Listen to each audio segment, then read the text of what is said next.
All right, let's bring in our next guest. Oh, he's good. One of the voices of college football. Great on gambling. You're going to love him. Chris Fallica, the Bear. Host of Bear Bets podcast with Jeff Schwartz. And he's on Big Noon Kickoff. How are you, Chris? I'm doing well. How about Zach Wilson, AFC Offensive Player of the Week there? What a pleasant surprise for us Jets fans this past weekend. I forgot. Where'd Chris that come from? Is a big Jets fan. Yes, there's a few of us out here in the media. Chris is one of them. We'll focus on college football. We'll get to the spreads of the college football playoff. I went on a little rant there about how some kind of tradition, if you will, is getting lost, Chris, in quarterbacks cycling through the transfer portal seemingly every year. Notre Dame's going to be 4 quarterbacks in 4 years. We're following Cam Ward. I like player mobility, Chris, but it just feels like some of the magic of college football, watching 19-year-olds come into a program, start for 3 years and develop, that's out the window now. Yeah, it really is. I mean, this is the new look of college football. I think if you look at the playoff, Michael Penix Jr., Washington, Quinn Ewers, Texas, I think this is clearly the way teams are going with Cam Ward down in Miami now. We don't know if Cam Ward's going to go to Miami, Ohio State, Florida State. It's not particularly a great year for quarterback transfers in the transfer portal, but I do think this is clearly the new way. Like if you look at the guys who have gone now, Dillon Gabriel going to Oregon probably is the biggest splash, but Cam Ward is the biggest one out there. Look, I get it. I'm all for the player mobility in college football. I do think players should be able to kind of prosper off of their names, but I just don't like how it's kind of become backwards now, where it feels like the NIL should have been like, you're out of school, you should be getting rewarded for that play, and it's not as opposed to what it's kind of turned into, where it's like, bag of cash, here's a guy who's looking to be recruited, we're going to get you to come here now. So yeah, it does feel a little backwards now, but I agree. Something about a major Applewhite at Texas being a really an afterthought there, and Chris Sims gets hurt and Major leads him to a Big 12 title, like stuff like that. Those stories seem like they're going to be fewer and far between now. Yeah, no doubt. All right, let's get to the college football playoff, Chris. Washington, it looks like Texas is a 4-point favorite. I think I saw 4.5, but it's down to 4. I'm just curious, where are you on that game? It seems like a lot of people are underestimating Texas. I like the Longhorns in this spot. I like the Longhorns in this spot too. I really like the over in this spot as my better play in the game. I see a lot of points. The one area you can expose Texas is in the secondary, and I think with the receivers and the style of offense that Washington has, especially with Texas being down a DB in the first half from a targeting penalty in the Big 12 championship game, I think Washington will put up points. But the way this Texas offense is clicking now, with Ewers healthy, with a healthy group of wide receivers, Worthy should be back, no problem from that injury in the Big 12 title game. Yeah, they lost Jonathan Brooks, but the backs they've got there are still really, really good. I see this as one of those maybe like 38-28, 42-31 type of game, like pretty high scoring. I don't think we're going to get many stops, but ultimately I do think Texas's front will get a few more stops than Washington. But I'm with you. I do like Texas in this game quite a bit. I'm curious on Ewers. Like, it's a weird spot. Like, I think he's a pro quarterback. I think he's going to be fit great. But if he decides to stay at Texas, the trickle down could be Arch Manning says, bro, I'm not sitting around another year. I could probably go start at some, I don't know, middle tier D1 program. Do you think, what's your feel or vibe, or what are you hearing on Ewers staying, and what will be the second order effect of that happening? Yeah, I think he's going to stay, and I think that's a great move. It will be great for Texas, a nice, easy transition as they work their way into their first year of SEC play. I don't think Arch Manning is going to transfer anywhere. I think he's set. I think he's there. I think the bigger question would be what would happen with Malik Murphy, who we saw play a good bit this year when Quinn Ewers was healthy. Would Malik Murphy be the guy that maybe next year at this time is like, okay, if Quinn's here, how many years am I going to play? We got Arch behind me. Fans want to see Arch. Like, Malik Murphy could potentially be the odd man out at Texas, not Arch Manning. But I think Arch Manning is staying in Austin regardless of what Quinn Ewers does. And I think it will be look, we were just talking about it with this NIL stuff. Like Quinn Ewers is going to probably make a great amount of money if he stays at Austin next year, and maybe he doesn't start the clock in an NFL rookie contract is sooner. But I think if you look at the NFL quarterback draft, maybe next in 2 years, not this coming year, with Caleb Williams and Drake May and J.J. McCarthy. Like, I think the 2025 draft, I think viewers might be looking down the line a little bit at that and saying maybe I'm QB number 1 there, or as opposed to this year, I'm maybe QB number 4. Yeah, that's not bad. So Arch Manning's getting a ton of money in NIL from NIL. Like, to sit on the bench, really? Somebody's paying him like, what, I don't know, $2-3 million just to sit on the bench for 2 seasons?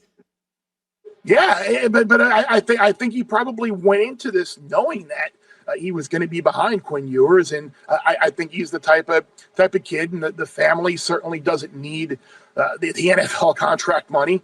But I also think there's a little bit of this where the Manning name may be boosting his recruiting ranking, boosting kind of what we think of him more than his actual ability. I'm not saying that he's not a good player or couldn't be a great player, but I think the hype surrounding his name might have elevated him a little bit more. As to, remember, there were people before the year that were saying, "Oh, is Quinn Ewers going to start or is Arch Manning going to start?" Like, Arch Manning was never going to start, but I think there might be a little bit of that going on here as well. All right, let's get to the big game. Obviously, Alabama, Michigan. I was looking at the spreads. You can find 2.5 offshore, 1.5 in the desert. Really? Pick them. Yeah, I won't say the spot on this show, but whether pick 1.5, 2.5. Very strange vibes around this game. I hear a lot of, well, Nick Saban is an underdog. You got to take it. I don't know, man. I feel like Michigan kind of slow played this. We're going to show nothing against Iowa in the Big Ten title game. You guys go ahead, bet again. We're saving it all for Alabama. I feel like this is a spot Harbaugh unloads. I like Michigan here, Chris. Well, that's certainly the narrative going into this game about how Michigan has not been able to win these games in the playoff, haven't been able to win those big non-conference games against SEC teams. I can see a spot where if you like Michigan, I would just wait. Because I do think that Alabama is going to close as a favorite because of that narrative, because of what we saw from Michigan kind of surviving against Maryland late, really not looking great offensively against Penn State, nearly blowing that lead at home against Ohio State. Like, I think there are a lot of knocks on Michigan right now. You saw the team's reaction about when number 4 is Alabama, and it was kind of like Alabama. Like I think that narrative with another 3 weeks before the game, 2.5 weeks before the game's being played, I think most people that I have heard make a pick on this game right now has picked Alabama to win this game. And yes, Jalen Milroe has been great since kind of solidifying himself as the starting quarterback. It looks like they've really found an offense to make him play well, but they haven't had some spots where the Arkansas game, the Auburn game, like they have had a couple of games where they haven't necessarily been fantastic. Sure, that defense has played a heck of a lot better, and I think Michigan, with an unfortunate injury on the offensive line, may have a little bit of trouble opening up some holes on the ground running. But if you like Michigan in this game, I would certainly wait, because I do think you're going to be able to get a pick in most spots, and maybe Alabama even going off as a slight favorite in this game. So in my scenario, Michigan wins. They beat Alabama. Michigan wins against Texas. They win the title. What in that scenario does Jim Harbaugh do? Your best bet? I would think he'll be the head coach of the Los Angeles Chargers next year at this time. I think if you look at all of the situations out there, remember, Jim coached at San Diego in Southern California, coached the 49ers in Stanford.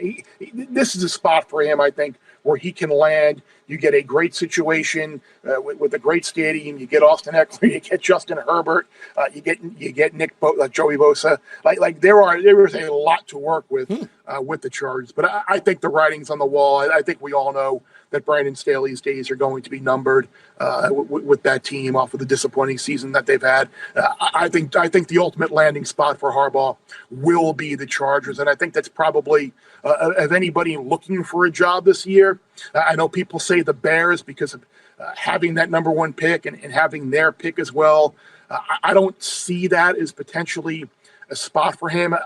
I don't know the relationship, but remember that Kevin Warren, who used to be the commissioner of the Big Ten, is now in that Bears front office. I don't know the relationship between he and Harbaugh, but was it good? Was it bad? But I think if you're looking to take over a spot right now, I think the Chargers situation is probably a better deal than taking over a situation with the Bears. All right, we'll wrap up with the inverse. Nick Saban beats Michigan, beats Texas or Washington. Nick Saban wins the title. What does he do in that scenario, Chris? I think he's got another year in him. It seems like we've been asking this question for a few years now. And I would say about 8 years or so ago, it did seem like maybe he was at the end. But I think off of this season, if he were to win the national title, like I think he would feel so good and so proud of the accomplishment in coaching this team where it's not his most talented and he got so much out of them. I think he would view that as a challenge to be like, okay, last year we overachieved, I guess you could say, with them. Now I'm going to come back and now I'm going to force them to be even better when there is expectations in an expanded SEC next year with Texas and Oklahoma coming in. Like I don't think next year would be the spot if they do win this year. I think he would view that as a challenge to come back and win one more, and then maybe next year would potentially be his final year. All right, Chris Fallica, big noon kickoff, and obviously host of the Bear Bets podcast with Jeff Schwartz. Thanks a lot, Chris. Enjoy the games. Take care, Jack. Be well. Right. Hi, everybody. Thanks for watching. Subscribe here to get the latest from the show. Also, be sure to check out more of the best clips from The Herd or go watch a few segments from other shows on FS1.